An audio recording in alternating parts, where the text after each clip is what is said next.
ఈ ఉదయకాలపు వేళ వాక్యాన్ని వింటున్న మీకంతా నా హృదయపూర్వకమైన వందనాలు, దేవునికి స్తోత్రాలు. హల్లెలూయా. మరి నిన్నటి దినాన మనం విన్న వాక్యం గుర్తుందా? ఏం విన్నాం నిన్నటి దినాన? మనం ఏం వాక్యం విన్నాం? దేవుని హస్తం మనల్ని బలపరుస్తుందని, ఆపాయాల నుంచి పైకి. ఇంకా మనం అక్కడ దాకా వెళ్ళలేదు అక్క. దేవుని హస్తం తోడుగా ఉండాలని ఎబ్బేజు ప్రార్థన చేసుకున్న ప్రార్థనని మనం చూసి, దేవుని హస్తము మనకి ఎడమైతే ఏంటో మనం చూసాం. దేవుని హస్తం కనుక మనకి దూరం అయితే ఎలా ఉంటుందో అనేది మరి మనము ఉజ్జియా రాజు గురించి, అలాగే మనం శాంసన్, అభిషిక్తుడైన దైవజనుడి శాంసన్ జీవితంలో దేవుని హస్తం ఎడమైనప్పుడు ఏం జరిగిందో మనం నిన్నటి దినాన మనం కొన్ని విషయాలు మనం చూసాము. దేవుని హస్తము ఎడమైతే మరి వారు ఎలా ఆత్మీయతలో నుంచి పడిపోయారో, ఉన్నతమైన స్థితిలో ఉన్నటువంటి ఒక రాజు కుష్ఠవ్యాధిగ్రస్తుడై మరి చాలా చిన్న వయసులోనే దేవుని కృపచేత రాజైన వ్యక్తి అలా మారిపోయాడు. ఆ విషయాలను మనం నిన్న దినాన్ని విన్నాము. మనమే కాదు, ఎబ్బేజ్ కూడా ఈ విషయాలు గుర్తెరిగి అంటాడు కదా, నాకు నీవు ఆశీర్వాదాన్ని ఇచ్చిన తర్వాత నీ చెయ్యి నాకు దూరంగా ఉండొద్దు ప్రవ్వా, దూరంగా ఉంచొద్దయ్యా, నీ చెయ్యి నాకు దగ్గరగా ఉండాలి, నీ చెయ్యి నాకు తోడుగా ఉండాలని తను ప్రార్థన చేశాడు. ఎబ్బేజు ప్రార్థనలో 4 అంశాలు ఉన్నప్పటికీ కూడా ఆ మాట తీసుకొని మనం వినటం జరిగింది. ఆ మాటను బట్టి మరి ఈ రోజున దైవ చిత్తం అయితే మనం ఆ మాటను విందామని నిన్నటి దినాన్ని మనం విన్నాము. ఈరోజు మనం వినబోతున్న మాట ఏంటంటే, దేవుని హస్తము తోడుగా ఉండాలని ఎబ్బేషు ఎందుకు కోరుకున్నాడు? దేవుని హస్తం నాకు దూరం కాకూడదు. దూరం అయితే ఏంటో తనకు తెలుసు. దూరం కాకుండా దేవుని హస్తం తనకు తోడుగా ఉంటే ఏం జరుగుతుందో ఎబ్బేజు గ్రహించి ఎందుకు ప్రార్థన చేశాడు? దేవుని హస్తం తోడుగా ఉంటే ఏమవుతుంది? ఎవరికి దేవుని హస్తం తోడుగా ఉంటుందంట? ఎవరైతే దేవునిని ఆశ్రయిస్తారో వారికి దేవుని హస్తం తోడుగా ఉంటుంది అనే విషయాన్ని మరి మనం నిన్నటి దినాన్ని విన్నాం. ఎవరైతే దేవుని ఆశ్రయిస్తారో ఆశ్రయించినంత వరకు దేవుని హస్తం వారికి తోడుగా ఉంటుంది. కనుక దేవుని హస్తం తోడుగా ఉంటే ఏమవుతుందంటే, ఎజ్రా గ్రంథం 7వ అధ్యాయం 6వ వాక్య భాగాన్ని మనం చూస్తే, ఎజ్రా గ్రంథం 7వ అధ్యాయం 6వ వాక్య భాగం. ఈ ఎజ్రా ఇశ్రాయేలుల దేవుడిని యెహోవా అనుగ్రహించిన మోషే యొక్క ధర్మశాస్త్రమందు ప్రవీణత గల శాస్త్రి మరియు అతని దేవుడైన యెహోవా హస్తము అతనికి తోడుగా ఉన్నందున అతడు ఏ మనవి చేసినను రాజు అనుగ్రహించెను. హల్లెలూయా. ఇతనికి ఏమై ఉందంట? ఎజ్రా భక్తునికి దేవుని హస్తము తోడుగా ఉన్నందున రాజుకి ఇతను ఏ మనవి చేసినా కూడా దానిని అనుగ్రహిస్తూ వచ్చాడని మనం చూస్తున్నాం. అంటే ఒక వ్యక్తికి దేవుని హస్తం తోడుగా ఉంటే ఏమవుతుందంటే, మరి ఎంతటి వారి దయ అయినా మన మీదకి వస్తుంది. వాడు ఎంతటి వాడైనా సరే, ఎదుగు రాజుకి ఏది మనవి చేసినా అనుగ్రహిస్తూ వచ్చాడు. రాజు దగ్గరికి వెళతాడు. ఎజ్రా, అయ్యా నాకు సెలవు కావాలి అని అంటే ఓకే అంటాడు. అలాగే మరి అయ్యా నేను మరి నా యొక్క దేశం కొరకు నేను ప్రయాసపడుతున్న ప్రజల కొరకు మరి నాకు పలానా సరుకు కావాలంటే ఓకే అంటాడు. అలాగే నేను ప్రయాణమై వెళుతున్నా, మరి మార్గంలో కొంచెం నాకు సైన్యాన్ని తోడుగా ఉంచు అంటే అడగడానికి సిగ్గు తోచింది అన్నాడు. కానీ దేవుని యొక్క హస్తం అతనికి తోడుగా ఉన్నందున రాజు దయ అతని మీదకి వచ్చినట్లుగా మనం చూస్తూ ఉంటాం. అంటే ఏమి అడిగిన రాజు ప్రతిదానికి కూడా నో అని చెప్పినట్టుగా ఎక్కడ లేదు. ప్రతిదానికి ఊంగొట్టినట్టుగానే ఎక్కడా కూడా కాదు అన్నట్లుగా మనం చూడం. అసలు అతను ఏమడిగిన రాజు ఎవరుండి, రాజు తన దగ్గర పనిచేసే ఒక వ్యక్తికి ప్రతిదానికి మనం ఒప్పుకొని సహకరించడం అంటే మాటలు కాదు. గల కారణం అక్కడ వ్రాయబడింది. మరి దేవుని హస్తము ఆ ఎజ్రా భక్తునికి తోడుగా ఉంది కనుక, దేవుడి హస్తం ఎజ్రాకు తోడుగా ఉన్నందున రాజుకి అతని మీద దయ కలిగి అతను ఏమి కోరుకున్నా కూడా మరి దానిని దేవుడు దయచేస్తూ ఆ రాజు అతనికి ఇస్తూ వచ్చాడని మన బైబిల్లో చూస్తాం. కనుక దేవుని హస్తం మనకు తోడుగా ఉంటే మన జీవితాలలో మరి మనుషుల దయ, అది వాళ్ళు ఎంతటి వారైనా కూడా, ఎందుకంటే ఈ లోకంలో మనం ఉన్నాము, మనుషుల దయ కూడా తప్పనిసరిగా మనకు కావాలి. దేవుడు ఒక్కడే చాలు అనుకుంటే పొరపాటు. మనుషుల దయ ఉండాలి, దేవుని దయ ఉండాలి. కనుక ఎంతటి వారైనా వారి దయ మన మీదకి రావాలంటే మనకు కావాల్సింది మనకి దేవుని హస్తం తోడుగా ఉండాలి. హల్లెలూయా. అలాగే 7వ అధ్యాయం 28వ వాక్యాన్ని మనం చూస్తే, అదే అధ్యాయం 28వ వచనాన్ని చూస్తే, నా దేవుడైన యెహోవా హస్తము నాకు తోడుగా ఉన్నందున నేను బలపరచబడి నాతో కూడా వచ్చుటకు ఇశ్రాయేలుల ప్రధానులను సమకూర్చితిని అనే మాటను మనం చూస్తూ ఉన్నాం. దేవుని హస్తం ఎప్పుడైతే నాకు ఎజ్రాకు తోడై ఉన్నదో అంటున్న మాట ఏంటంటే, మరి అతను బలపరచబడ్డాడంట. అంతేకాకుండా అతనితో కూడా రావడానికి ఇశ్రాయేలు యొక్క పెద్దల్ని కూడా సమకూర్చగలగడానికి దేవుడు అతనికి సహాయం చేసినట్టుగా మనం చూస్తున్నాం. అంటే దేవుని హస్తం ఎప్పుడైతే అతనికి తోడుగా ఉందో అతను బలపరచబడ్డాడు. అతను బలపరచబడటమే కాకుండా ఇతను బలపరచబడి తనతో కూడా ఇంకా అక్కడ ఉన్నటువంటి పెద్దలందరినీ కూడా బలపరిచి వారిని కూడా మరి సమకూర్చడానికి దేవుడు ఎజ్రాకి శక్తి ఇచ్చాడు. చూడండి, మనం నిలబడితేనే కదా మన ఇంటి వారు నిలబడేది. కనుక మనం బలపరచబడాలంటే మనకు దేవుని హస్తం తోడుగా ఉండాలి. కనుక ఈ ఉదయకాలాన దేవుని హస్తం నీకు తోడుగా ఉందో లేదో నీవు పరీక్షించుకో. ఈరోజు నీవే బలహీనుడివై, నీవే బలహీనురాలివై, మరి నువ్వు బలహీనపరచబడితే మరి నీ వారిని ఎలా నువ్వు బలపరచగలుగుతావు? కనుక నీవు బలపరచబడాలి, నీ వారిని నువ్వు బలపరచాలి అని అంటే నీవున్న ప్రాంతంలో, నీవున్నటువంటి సంఘంలో, నువ్వు పనిచేస్తున్న స్థలంలో నువ్వు ఎలా ఉండాలంటే కృంగిన స్థితిలోనికి వెళ్ళకూడదు. ప్రాముఖ్యంగా ఇంటిని నడిపిస్తున్న నీవు బలపరచబడాలి. నీవు బలహీనుడివైతే బలహీనమైన ఆలోచనలు చేస్తావు. బలహీనుడు అయిపోయి నీవు ఎప్పుడైతే బలవంతుడిగా మనం ఉంటామో, బలాన్ని పొందుకుంటామో, మనకి దేవుని హస్తం ఎప్పుడు తోడుగా ఉంటుందో మనం బలపరచబడతాం. అప్పుడు మనకి బలమైనటువంటి స్థిరమైన ఆలోచనలు, ఒక స్థిరత్వం కలుగుతుంది. మన ఇతరుల మీద ఆధారపడాల్సిన అవసరం లేదు. ఎందుకంటే మనకి దేవుని హస్తం తోడుగా ఉన్నప్పుడు మనము బలముగా ఉంటాము. మనం బలంగా ఉండటమే కాదు, మన చుట్టూ ఉన్న వారిని కూడా మనం బలపరచువారిగా మనం ఉంటాం. హల్లెలూయా. కనుక ఇతనికి దేవుని హస్తం తోడుగా ఉన్నప్పుడు రాజుకి ఏ మనవి చేసినా, ఒక రాజు అతని మనవిని ఏది అడిగినా ఓకే అన్నట్లుగా ప్రతి దానిని కూడా అనుగ్రహించినట్టుగా చూస్తున్నాం. రెండవది, దేవుని హస్తం అతనికి తోడుగా ఉన్నందున అతను బలపరచబడ్డాడు. అతను బలపరచబడటమే కాదు, మరి కృంగిపోయినటువంటి వారందరినీ కూడా బలపరిచాడు. ఇంకా ప్రధానులందరినీ కూడా అతను సమకూర్చడం జరిగింది. హల్లెలూయా.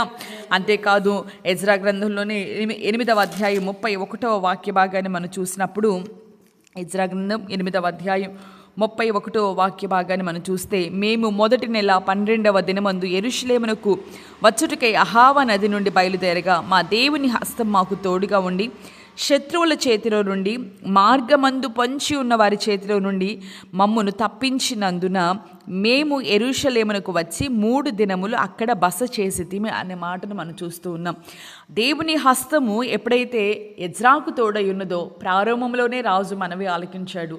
రెండవది, అతను బలపరచబడి మరి కొందరిని ప్రధానుల్ని సమకూర్చాడు. అంత మాత్రమే కాకుండా ఇక్కడ మనం చూస్తాము, మా దేవుని హస్తం మాకు తోడుగా ఉన్నందున మేము గమ్యానికి చేర్చబడ్డాం. ఎక్కడికైతే మేము బయలుదేరి ప్రయాణమయ్యామో ఆ యెరూషలేము గమ్యానికి మేము చేర్చబడ్డాము. అంతేకాకుండా మార్గములో మేము గమ్యానికి చేరేదానికి ముందు మార్గములో అనేకమైన శత్రువులు మాకు ఎదురయ్యారు. కానీ శత్రువుల చేతికి మేము అప్పగించబడకుండా మార్గమందు పొంచి ఉన్నారంటే వీళ్ళని ఎప్పుడు పడద్రోయాలా అని పొంచి ఉన్న శత్రువుల చేతిలో నుంచి మేము తప్పించబడి మేము కాపాడబడటమే కాదు, మేము గమ్యానికి కూడా చేర్చబడ్డాం. హల్లెలూయా. కనుక ఈ ఉదయకాలపు వేళ నీ జీవితపు గమ్యమే కావచ్చు, నీ ఆత్మీయ జీవితపు ప్రయాణమే కావచ్చు, మరి కుటుంబ ప్రయాణం కావచ్చు, అది ఏదైనా కావచ్చు, నీ వ్యక్తిగత జీవితపు ప్రయాణములో పొంచి ఉన్న శత్రువుల చేతిలో నుంచి నువ్వు తప్పించబడి నీవు ఏదైతే గమ్యానికి చేరాలని నువ్వు ఆశిస్తూ ఉన్నావో, నీకు తెలియదు వారు పొంచి ఉన్న శత్రువులు. పొంచి ఉన్నవారు ఎప్పుడు కూడా కనపడరు, వాళ్ళు ఎక్కడ దాక్కుంటారో మనకు తెలియదు. తెలిస్తే అన్న మనం ఎంతో కొంత తప్పించబడతాం. కానీ పొంచి ఉన్న శత్రువుల చేతిలో నుండి కూడా మనల్ని తప్పించగలిగింది దేవుని యొక్క కరుణాహస్తం మాత్రమే. హల్లెలూయా. కనుక ఎజ్రా అంటున్నాడు, మాకు మా దేవుని హస్తం తోడుగా ఉంది గనుకనే పొంచి ఉన్న శత్రువుల చేతిలో నుంచి కూడా మేము తప్పించబడ్డాం.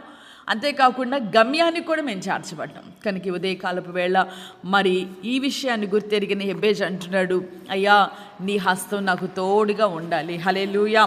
అంత మాత్రమే కాకుండా మరొక మాట నేను చదివి వినిపించి మరి నా మాటను ముగిస్తాను. అదేంటంటే కీర్తనల గ్రంథం 89వ కీర్తన 20-21 వాక్యాలు మనం చూస్తే, కీర్తనల గ్రంథం 89వ కీర్తన 20వ వచనం 21వ వచనాన్ని మనం చూస్తే, నా సేవకుడైన దావీదును నేను కనుగొని ఉన్నాను, నా పరిశుద్ధ తైలముతో అతనిని అభిషేకించి ఉన్నాను, నా చెయ్యి ఎడతెగక అతనికి తోడయుండును, నా బాహుబలము అతని బలపరుచును.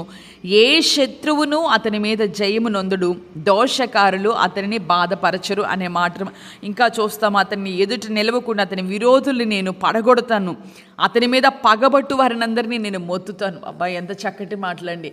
గల కారణం నా చెయ్యి ఎడతెగక అతనికి తోడయుండును అనే మాటను మనం చూస్తూ ఉన్నాం. ఎవరితను? తన సేవకుడైన దావీదుని గురించి దేవుడు అంటున్నాడు కదా, నా సేవకుడు. అతను ఎవరంటే నా సేవకుడు కనుక నా సేవకునికి నా చెయ్యి ఎడతెగక తోడై ఉంటుంది. ఒకవేళ గనక అతని మీదికి నా యొక్క బాహుబలం అతని బలపరుస్తుంది. ఇదిగో నా ఏ శత్రువైనా అతని మీదకి లేచాడా తప్పనిసరిగా వాడిని నేనేం చేస్తానంటే మొత్తుతాను.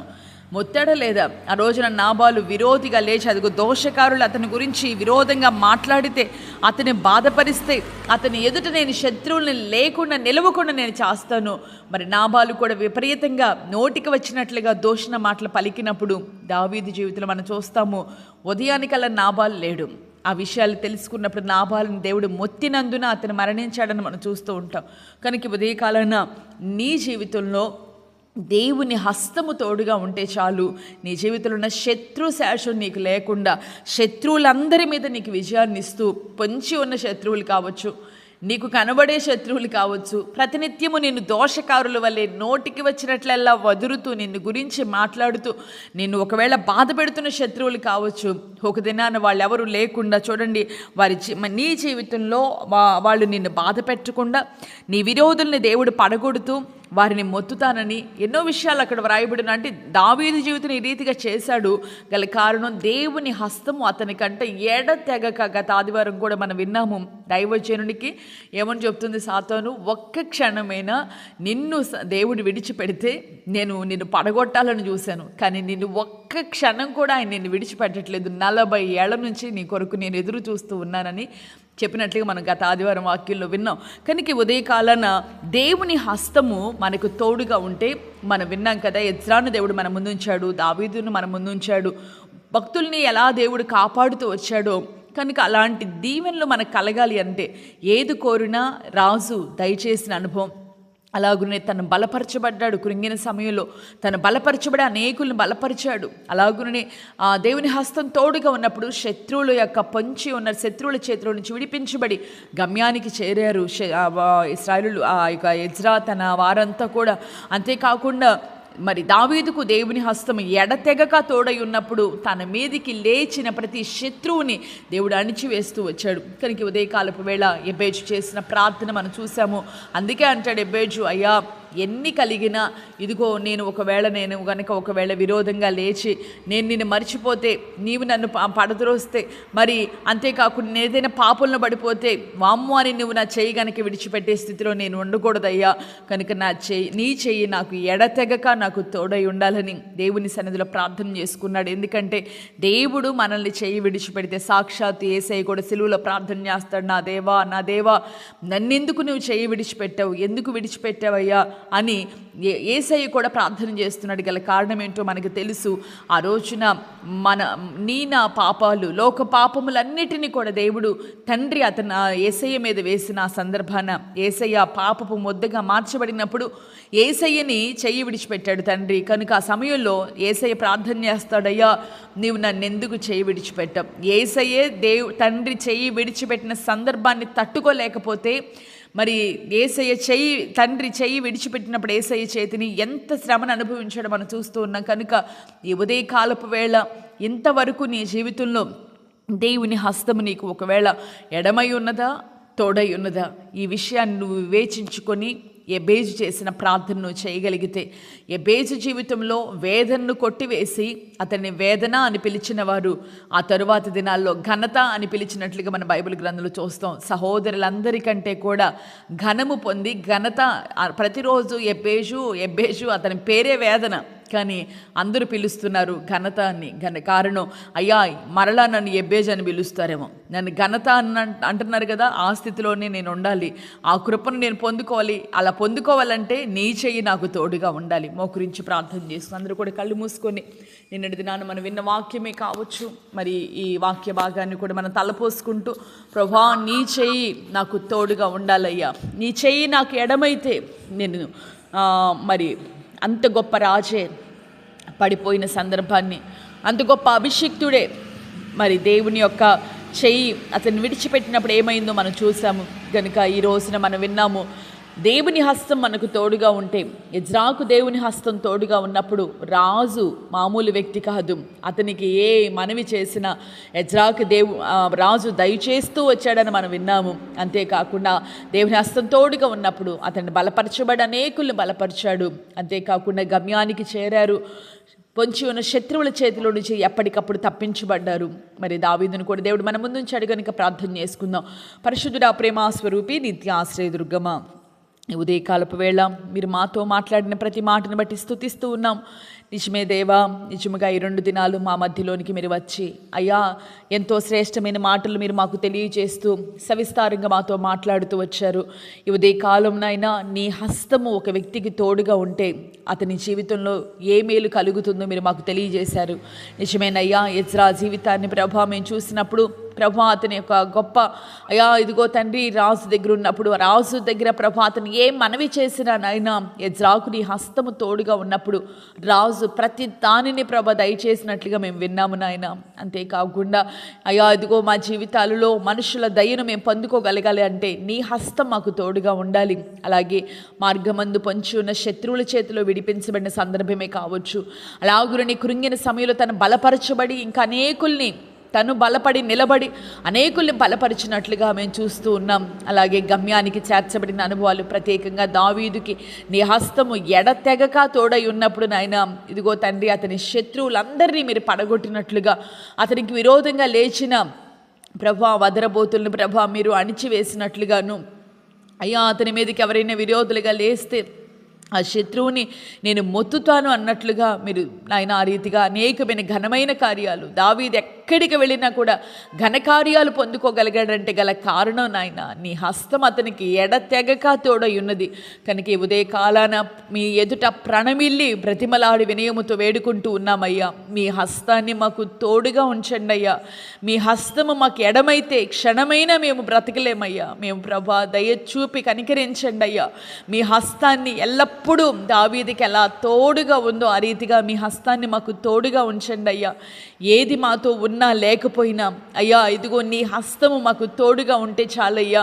దయచేసి మీ హస్తాన్ని మాకు ఎడము చేయొద్దు అయ్యా. మీ హస్తము ఎల్లప్పుడూ కూడా నాయన క్షణమైనా వీడిపోకుండా నాయన మీరు మాకు తోడుగా ఉంచండి నాయన. మీకు స్తోత్రం. నిశ్చయంగా ఈ ఉదయకాలాన ఏ బేజు వలి నీ సన్నిధిలో బ్రతిమాలుతూ ఉన్నామయ్యా. నిజమే మా జీవితాలు ఏ బేజు లాంటి మా జీవితాలని రోజున నీ కృపచేత నాయన ఇదిగో ఘనత కలిగినటువంటి అనుభవాలు మమ్మల్ని నడిపిస్తూ ఉండగా నాయన ఈ ఘనతను పోగొట్టుకోకుండా నాయన నీ మహిమను ధరించుకున్నటువంటి అనుభవాల్లో కొనసాగాలే కానీ నీకు విరోధంగా మేము మార్చబడి నాయన మరలా ఎబ్బేజు జీవితాన్ని మేము పొందుకోకూడదు నాయన. కనికరం చూపండి నాయన. నీ హస్తాన్ని మాకు తోడుగా ఉండ దయచేయమని ప్రార్థిస్తూ ఈ ఉదయకాలపు కృపతో మమ్మల్ని అందరినీ ఈ వాక్యం వింటున్న బిడ్డల జీవితాల్లో ఈ మాటలను ప్రభా ఫలింపచేసి దీవించమని ప్రార్థిస్తున్నానయ్యా. అలాగే నాన్న పెళ్లి రోజులు పుట్టినరోజులు జరుపుకుంటున్న బిడ్డలందరినీ కూడా నిండార్లుగా దీవించి కృపతో నింపి సహాయం చేయమని ప్రార్థిస్తూ యేసు నామములో అడిగి వేడుకొనుచు ఉన్నాను తండ్రి, ఆమేన్. దేవుడు నిశ్చయంగా ఈ దినమంతా మీకు తోడయుండి దేవుని కరుణాహస్తము ఎజ్రాకు దావీదుకు తోడయుండి ఎలాంటి అనుభవాల మధ్యలో వాళ్ళు నడిపించబడ్డారో, ఎబేజుకు దేవుని హస్తము తోడుగా ఉన్నప్పుడు ఘనత కలిగిన అనుభవాల్లోనికి ఎలా నడిపించబడి ఘనతగా పిలువబడ్డాడో ఆ రీతిగా దేవుని హస్తం మీకు తోడుగా ఉండి మీ వ్యక్తిగత జీవితాల్లో ఘనత పొందుకున్నటువంటి బిడ్డలుగా నా దేవుడు మిమ్మల్ని ఆశీర్వదించునుగాక. ఆమేన్, ఆమేన్.